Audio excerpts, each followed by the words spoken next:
Hello, I'm going to be talking with you guys today about my record collection and everything that it entails. How's it going, guys? My name is Connor. I'm 18 years old. I've been collecting records for about 3 years now, and I'm here to show you a small portion of my collection. I started out with 0 albums given to me.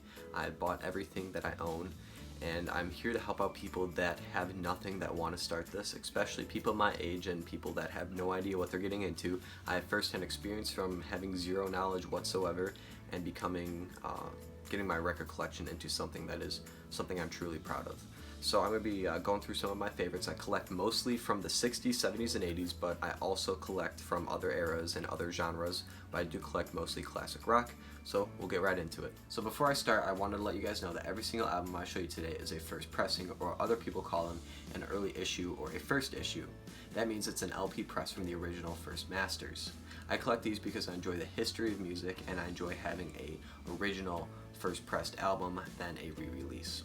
The first album I have for you guys today is AC/DC's Back in Black. This is from 1980, and I've always enjoyed this album because when people listen to it, it gets people's adrenaline going. Whether it's the ominous bells from Hell's Bells or the classic rock masterpiece that is Back in Black, this album makes people feel something, and that is definitely one of the most important parts when making music.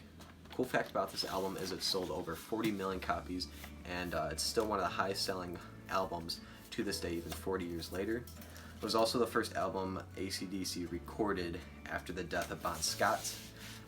Brian Johnson took over and they made something truly special with this one. Second album I got for you guys is Abbey Road by the Beatles. This is a 1969 US first pressing. Everybody knows the cover art off this album, even if they have no idea who the Beatles are, and Paul McCartney was actually sketching his ideas for what his ideas were for the cover, and that childish-like image right there actually influenced one of the most iconic photos ever taken in music history.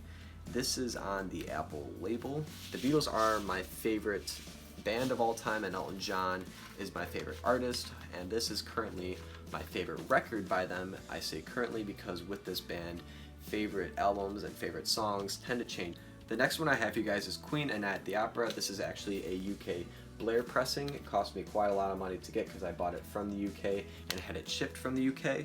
This is my second favorite album, although it's regarded as usually the best album by Queen. My favorite is actually Jazz.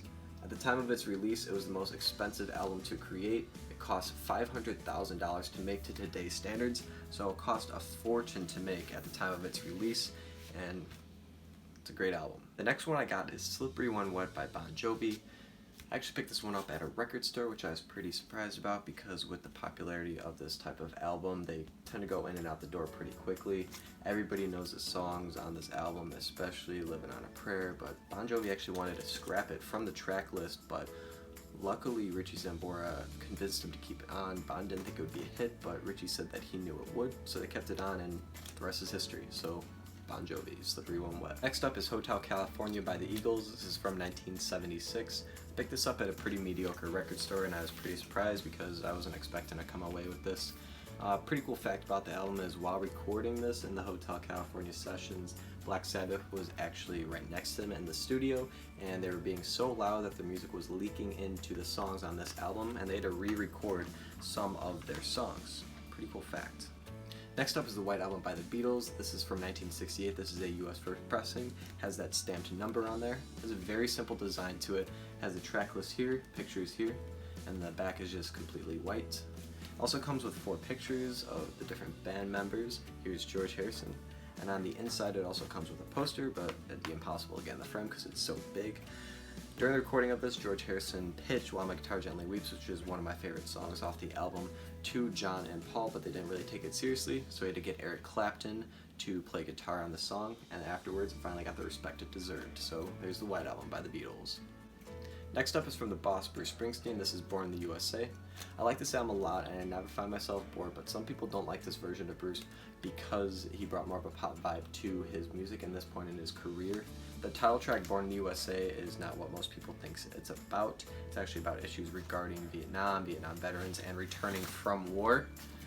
It's a great title track song, and it's one of my favorite off the album, and Glory Days is also another great song. Every song off of here is great though, and I highly recommend if you haven't given this a listen or you don't have this in your collection, you pick it up because these are not expensive. There's a ton of them and they're very cheap, and if you haven't given this a listen, just go ahead and give it a shot, because I like this version of Bruce Springsteen a lot more than his earlier days. Next up is Boston's self-titled LP. This is without a doubt the band's finest work. Side 1 sounds like it's the beginning to a greatest hits album, and many people refer to this album as the band's greatest hits album because nothing they did ever compared to how amazing this album was.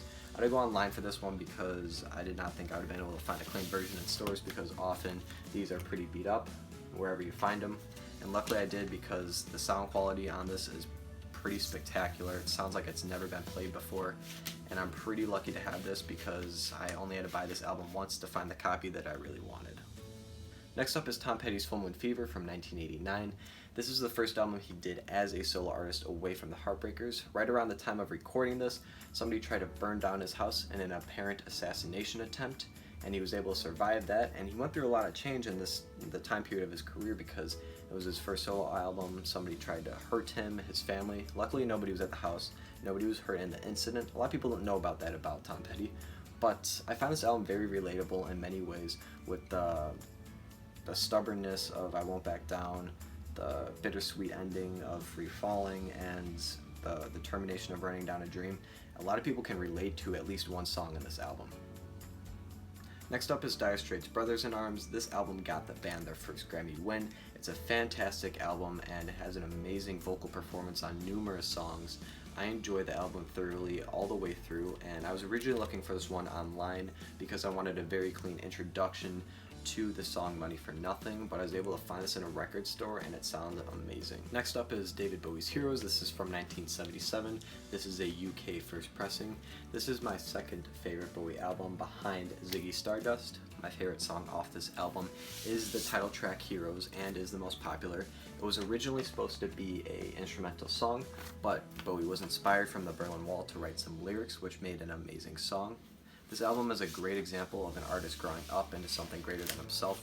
He was very arrogant in the beginning years of his career, and everybody loved that about him, but he needed to grow up.